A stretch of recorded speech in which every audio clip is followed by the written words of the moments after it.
km au sud d'Amiens, la vallée de la Noix est réputée pour son spectacle de son et lumière, le souffle de la terre, ou encore pour ses fêtes traditionnelles comme la fête médiévale de Folleville. Mais cette vallée offre aussi aux amoureux de nature et d'histoire de grandes possibilités de randonnée au détour desquelles on peut découvrir une grande richesse patrimoniale. Pour exemple, cette folie du XVIIIe siècle.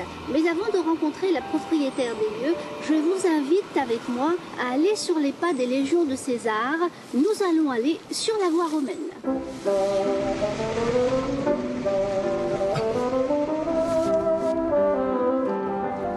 Si Jacques de Frétin emprunte certains sentiers en voiture, son dada, c'est la marche à pied. Il est l'auteur de plusieurs topoguides sur les randonnées dans la Somme, et notamment celles qui empruntent les anciennes voies de l'Empire romain. Elle reliait Paris, enfin plus précisément Senlis à Amiens. Donc c'est une des assez importantes voies de l'époque. Alors c'est là-dessus qu'on... Alors les centurions, les décurions, les légionnaires. Regardez, je n'ai pas trouvé de sesterces ni d'imidales, j'ai rien trouvé encore.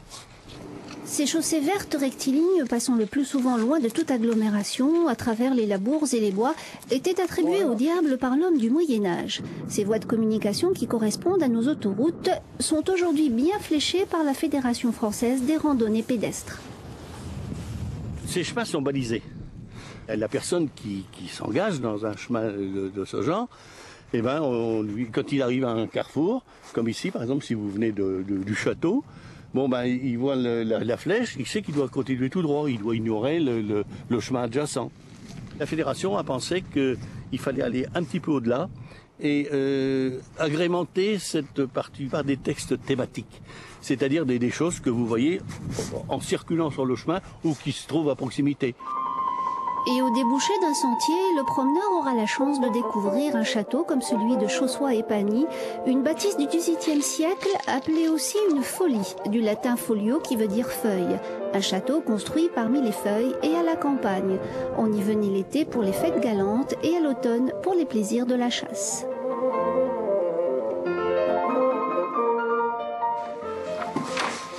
Madame de Caffarelli, bonjour. Bonjour, monsieur. Comme promis, je vous amène un petit peu de documentation sur les chemins de randonnée. Le château appartient à la famille de Caffarelli depuis 1788. La demeure a traversé les siècles sans encombre. Le château a vu beaucoup de choses, a vu beaucoup de monde. Les pierres savent beaucoup. Aujourd'hui, je dirais que c'est notre devoir et notre passion aussi de le transmettre.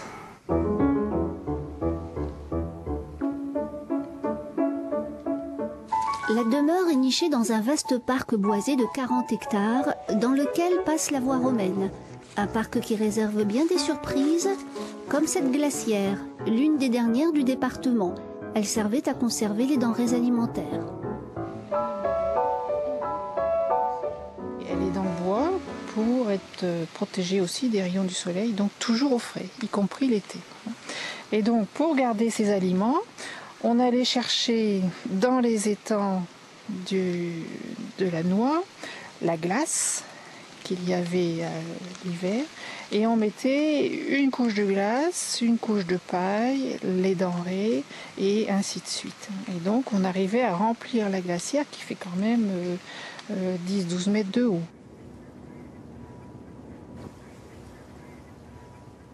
Avant de quitter le Val-de-Noix, nous nous sommes arrêtés ici dans cet ancien café. Il appartient à Yolande Labarre, une Alisienne de 87 printemps. Elle vient de publier un livre où elle raconte 150 ans d'histoire de ses parents et de ses aïeux, les Labarre-Turbert. Yolande Labarre est née en 1921 à Illy-sur-Noix. Sa mère était couturière à domicile. Dès 1928, elle s'occupe d'un débit de boissons avec son mari. Un café qui est aujourd'hui l'héritage de Yolande. Et à l'intérieur duquel, quelques anciennes tables semblent attendre des clients près du vieux comptoir. Cet octogénaire est aujourd'hui la mémoire de sa commune. Je n'ai pas de descendance. Pas d'enfants, pas de petits-enfants, pas de neveux et nièces. Et j'ai que des cousins. Alors je me suis dit, ce que je sais, si je ne le note pas, ce sera perdu. Dès son plus jeune âge, Yolande a le goût des livres et de l'écriture. Elle note sur des petits cahiers tout ce qui l'interpelle. Et au rythme des années, les pages se sont très vite noircies pour donner un livre souvenir qu'elle veut partager avec ses lecteurs. Beaucoup de gens m'ont téléphoné, m'ont écrit pour me dire que quand on lit votre livre, on croirait que vous êtes devant nous en train de nous raconter ce que vous avez écrit.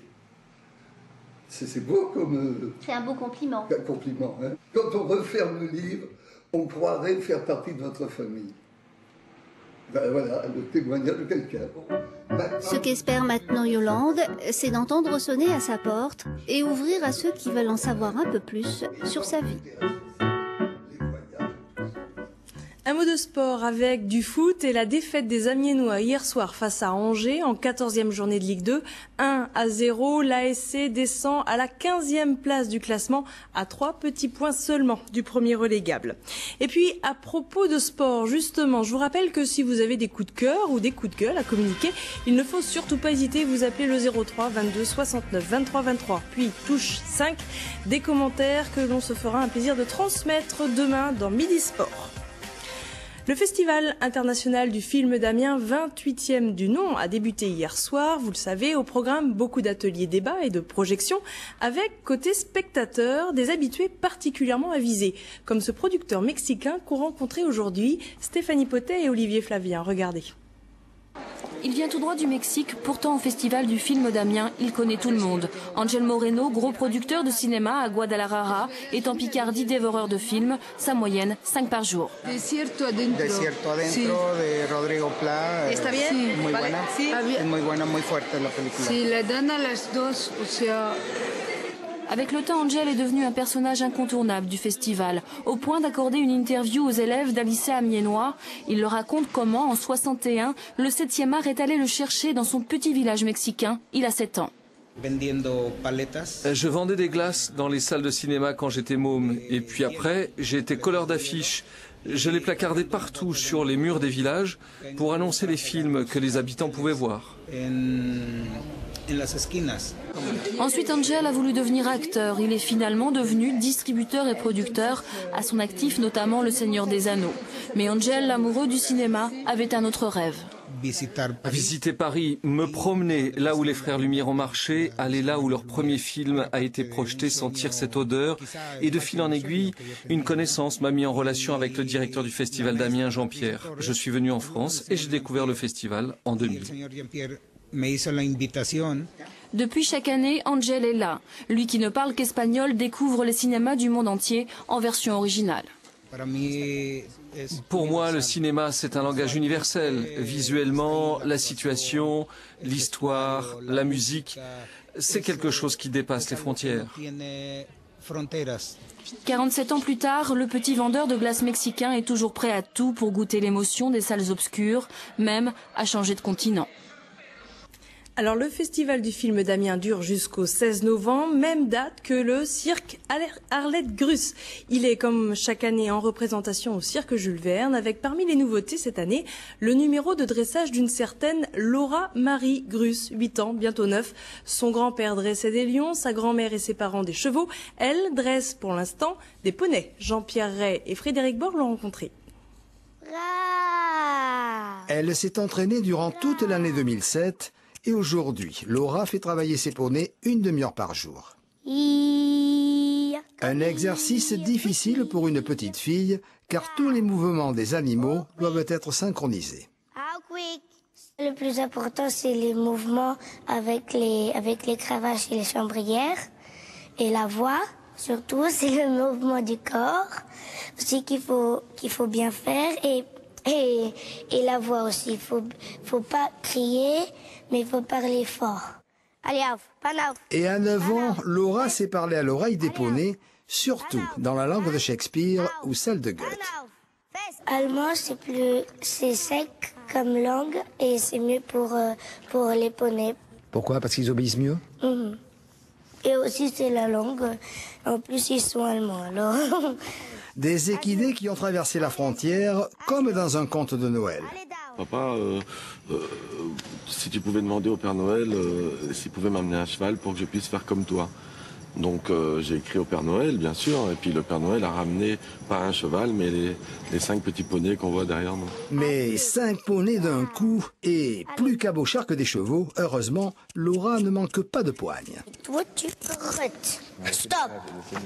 Ces poneys, elle les bichonne. Quand elle n'est pas à l'école, Laura passe son temps à s'occuper d'eux. J'aime bien le cirque et je vais toujours rester dedans. La tradition du dressage se perpétue dans la famille Grus. Laura suit les traces de son père et de sa grand-mère. La fondatrice du cirque Arlette Grus est disparue il y a 2 ans. Alors Mathieu, bonsoir. Vous êtes un des 2 clowns de la troupe, Arlette Grus. On vient de le voir sur ce reportage. En fait, Laura Marie est la benjamine, vraiment de la troupe. Ouais. C'est la mascotte, c'est la plus petite de la compagnie, de la troupe. Ouais. Comment fait-elle précisément pour quand même suivre une scolarisation ? Comme tous les enfants qui tournent avec le cirque, il y a une école sur le cirque, avec une institutrice qui suit le cirque et puis une caravane école. Voilà, donc tous les jours ils vont à l'école et puis Laura elle fait des petites escapades à l'heure de la récré pour aller répéter avec ses poneys. Et puis voilà, aux heures de spectacle il n'y a pas d'école et le mercredi après-midi il n'y a pas d'école et c'est les heures de spectacle. Et puis sinon ils suivent tous ensemble, ouais. Alors, vous êtes en tournée un petit peu partout dans toute la France. Amiens, c'est une étape importante quand même pour vous. On sait que Arlette Grus, donc la grand-mère, était justement la marraine du cirque. Oui, mais c'est super important parce que rien que le fait de venir travailler dans le cirque municipal, qui est un des derniers cirques en dur à travers la France et l'Europe, pour nous en tant qu'artistes, c'est très impressionnant. C'est beaucoup de contraintes parce qu'on doit réadapter la mise en scène du spectacle, la technique. C'est beaucoup plus compliqué qu'on le pense, mais c'est un tel challenge et puis c'est tellement agréable de se retrouver dans cette piste au milieu de ce cirque qui a vraiment, pour nous, une histoire et une âme forte qu'on ressent vraiment, quoi, que ce soit dans les coulisses ou dans la piste. Donc ça fait partie des moments qu'on attend avec impatience tout au long de la tournée. Et alors les spectateurs répondent toujours aussi présents, même malgré ces temps de crise où on pourrait se dire que bon, ils sont peut-être moins nombreux. Non, ils sont présents et puis ils sont surtout fidèles. Et parce qu'ils ont eu l'habitude d'avoir des belles surprises avec chaque année un nouveau spectacle avec le cirque Arlette Grus. Et puis je pense que justement pendant ces temps de crise, c'est là où il faut aller pour se changer les idées puis penser à autre chose, quoi. Parce qu'au cirque, c'est pas la crise. On continue à s'amuser, on continue à faire rêver les gens et c'est ça qui compte, quoi. Alors avec précisément, vous y faisiez référence, des nouveautés chaque année. Pour vous, c'est un devoir en fait de renouveler, j'imagine, tous les ans, trouver quelque chose de nouveau. C'est carrément obligatoire parce que comme la plupart des publics sont vraiment des fidèles qui reviennent chaque année voir la nouvelle création de Gilbert, le papa de Laura. Donc tout est nouveau, de la musique aux costumes, les numéros, etc. Donc ça, c'est changé chaque année. En décembre, là, on va finir avec ce spectacle et puis on va commencer à répéter à Bordeaux avec un nouveau spectacle qui arrivera ici au mois de novembre l'année prochaine.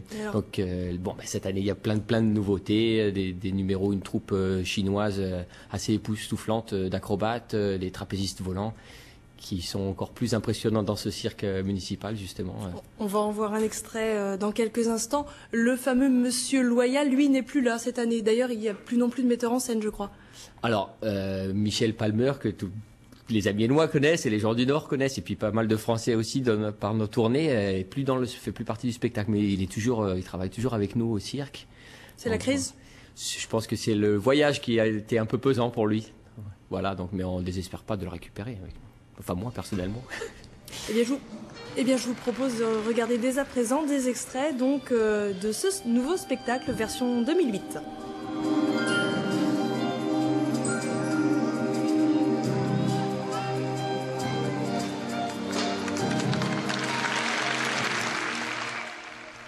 C'est la fin de ce journal. Je vous remercie de l'avoir suivi. Prochain rendez-vous, ce sera demain, midi pile, pour le Midi Sport.